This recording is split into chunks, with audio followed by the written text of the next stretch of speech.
People, hope you all are doing well. पिछले video में हम लोगों ने देखा कि कौन सी प्रॉपर्टी ट्रांसफर नहीं करी जा सकती है, यानी कि सेक्शन 6। इस वीडियो में हम लोग बात करेंगे section 7 transfer of property act के बारे में, जो कि हमें बताता है पर्सन्स कॉम्पिटेंट टू ट्रांसफर, यानी कि कौन से पर्सन्स कॉम्पिटेंट होते हैं ट्रांसफर करने के लिए। एक बात मैं फिर से कहना चाहूंगी कि ट्रांसफर जो हम लोग शब्द बार बार यूज कर रहे हैं उसमें ये 5 चीजें इंक्लूडेड है। उसमें सिर्फ सेल इंक्लूडेड नहीं है कि मतलब सिर्फ पूरी प्रॉपर्टी ऐसे ट्रांसफर कर दी, सिर्फ सेल इंक्लूडेड नहीं कि किसी प्रॉपर्टी को बेच दिया, नहीं। ट्रांसफर में ये बाकी चीजें भी इंक्लूडेड है, sale, mortgage, lease, exchange, gift. तो इस ट्रांसफर के शब्द को इन सारी चीजों से भी आप उससे कनेक्ट करके समझिएगा कि ये लोग ये सारी चीजें भी कर सकते हैं। जिन लोगों के बारे में भी हम लोग बात करेंगे जो कॉम्पिटेंट हैं, ये सारी चीजें भी कर सकते हैं, mortgage, lease, exchange and gift. Okay, so every person competent to contract and entitled to transferable property, every person competent to contract, पहला पॉइंट। जो व्यक्ति कॉम्पिटेंट होते हैं कॉन्ट्रैक्ट करने के लिए वो प्रॉपर्टी ट्रांसफर कर सकते हैं। अब आप कहेंगे कौन से व्यक्ति कॉम्पिटेंट होते हैं कॉन्ट्रैक्ट करने के लिए, तो हम लोग ये पढ़ चुके हैं section 11 of the Indian contract act में। Section 11 of the Indian contract act कहता है जिसने एज ऑफ मेजॉरिटी अटेन कर ली हो, 18 साल से ऊपर का व्यक्ति, वो ट्रांसफर कर सकता है प्रॉपर्टी का।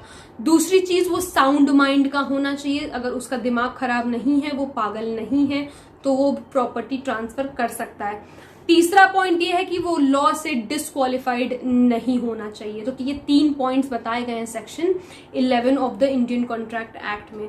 तो इसमें क्या बताया, every person who is competent to contract, जो पर्सन कॉम्पिटेंट है कॉन्ट्रैक्ट के लिए वो ट्रांसफर कर सकता है। बताया मैंने क्या, age of majority, sound mind and the person who is not disqualified by law. ये 3 लोग हो गए जो प्रॉपर्टी ट्रांसफर कर सकते हैं, ठीक है। And entitled to transferable property का मतलब है जिसके पास उस प्रॉपर्टी का टाइटल है, ओनर है वो उस प्रॉपर्टी का, वो भी वो प्रॉपर्टी ट्रांसफर कर सकता है।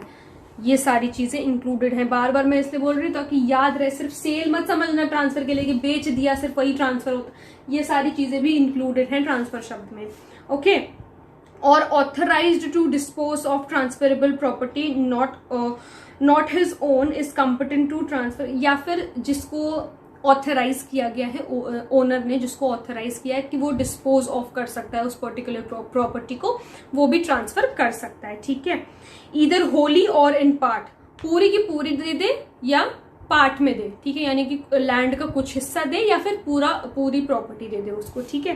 एंड ईदर एब्सोल्युटली और कंडीशनली, या तो पूरे एब्सोल्यूट इंटरेस्ट के साथ उसको दे दे कि भाई अब सब तुम्हारी ही पूरी प्रॉपर्टी, तुम्हें जो करना है तुम इस प्रॉपर्टी पे कर सकते हो, या फिर कुछ कंडीशनली का मतलब है उसने कुछ कंडीशन लगा दी कि भाई ये चीज तुम यहाँ पर नहीं कर सकते, तो वैसे वो प्रॉपर्टी भी ट्रांसफर हो सकती है।